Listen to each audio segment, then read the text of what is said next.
What's up, everybody? Welcome back to Sideline Sports. Not the funnest day to be talking about Warrior basketball, but we will be talking Warrior basketball.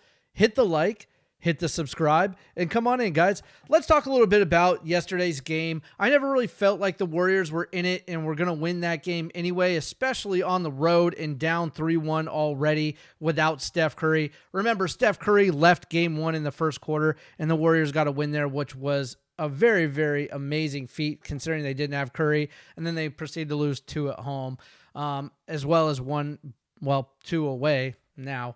So let's talk a little bit about where we're going to go from here, actually. The Warriors have some retooling they're going to need to do in the offseason, including maybe a decent center or a couple of shooting guards that are consistent. Remember, guys, the whole season I was talking about consistency. They have players that can score, but not necessarily in a consistent fashion.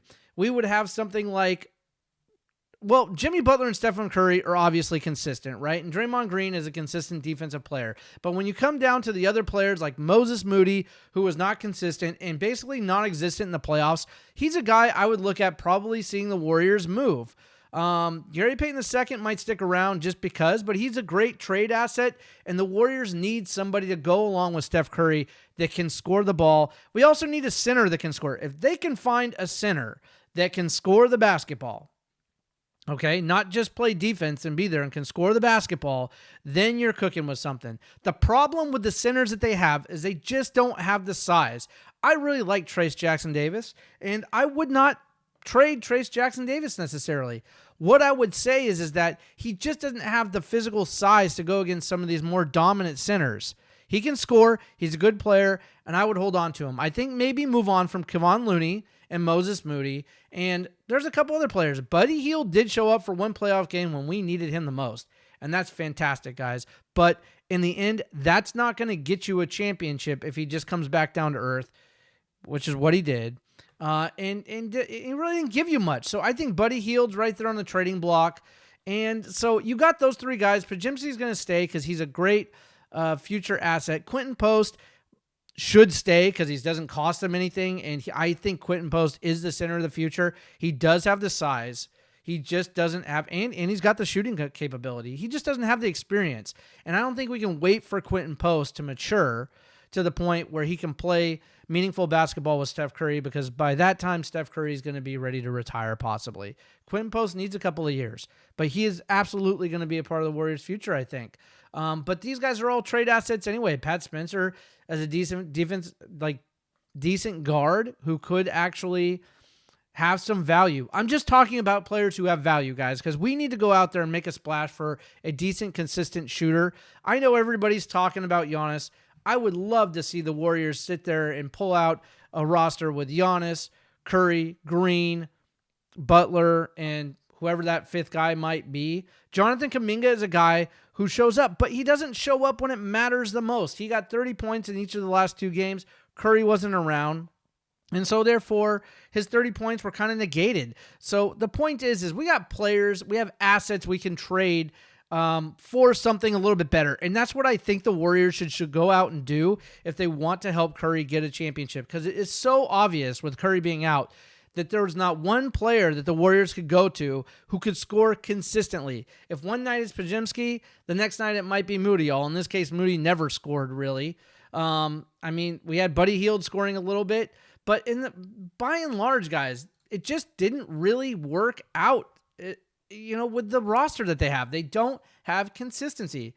Trace Jackson-Davis really didn't play much till the end of the season. Sorry about the cough. And Kevin Knox is not going to play much.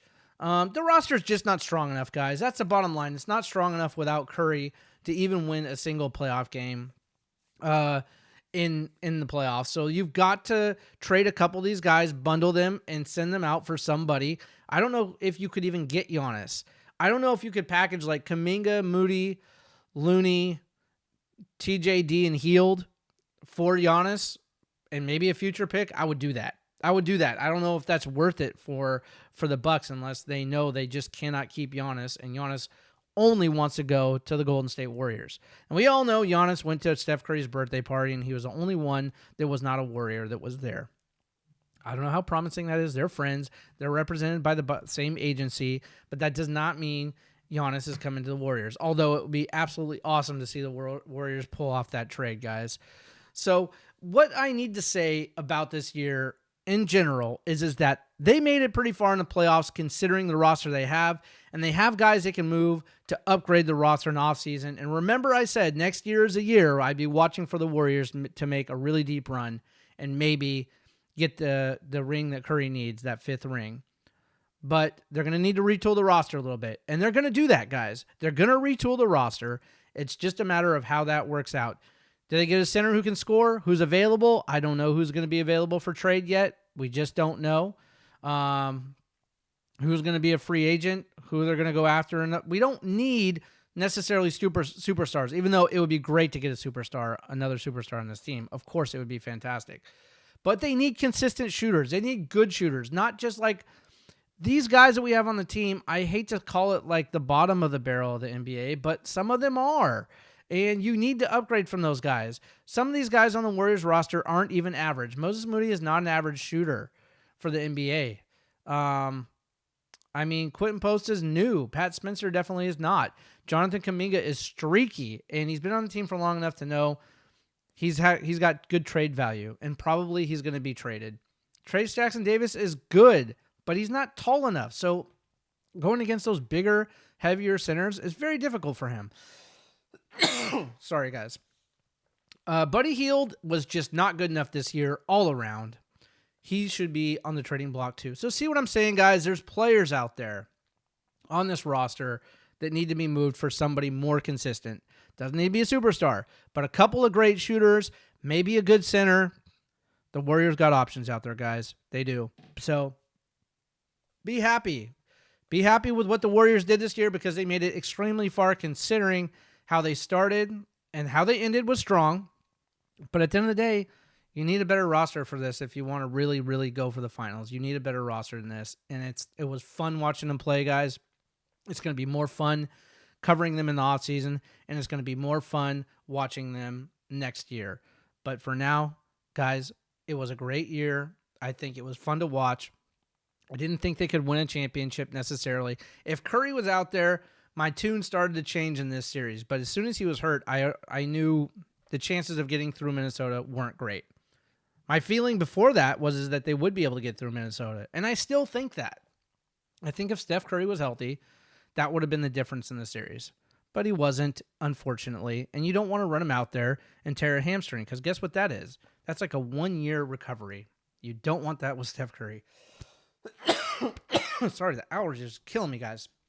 So, guys, hey, I love this year. You're going to see me cover the Warriors in the offseason and see me cover the Warriors next year when they start. It's going to be fun. It's going to be a blast watching and seeing what they do, and this was a fun year, and nobody hang their heads because they moved in the right direction. Listen, they got Jimmy Butler. That was a great move forward, guys. This is chess, not checkers, and that was a good chess move to an end game, which is another championship. And it wasn't this year, but guys, just wait till next year. Next year, they can get somebody out there that can be more of a consistent shooter to go along with these guys to help out, and I think maybe that might be enough. If they swing big and get Giannis, fantastic. I think it's a long shot, but it's possible. So let's wait, see what happens, see what they do. I'm going to have Matt Steinmetz on the show sometime in the next week, I hope. I'm trying to lock down a date. When I get him on the show, we're going to talk more about the Warriors' future and what he thinks. I know that he thinks they need a center that can shoot and can move, bar none. I think he's right to a certain extent, but I think there's more than one way to skin a cat, and I think there's multiple options for the Warriors going forward. So listen, guys, thank you for watching. We're going to start covering 49ers, Giants, A's, and of course we're going to cover the Warriors, just obviously not as emphatically as we have, in the last 2 weeks for playoffs. So stick with me. Thank you for the support. I'll keep reporting, guys. I'll keep doing the podcast. We're going to keep growing. I think things are going to start to really pick up with the podcast soon. I have a feeling. So just stay tuned for any new news. And until then, we've got guests coming. It's going to be fun. So, hey, just remember, hard work beats talent when talent don't work. I'm going to keep working hard for you guys. You keep watching, and I'll see you in the next one.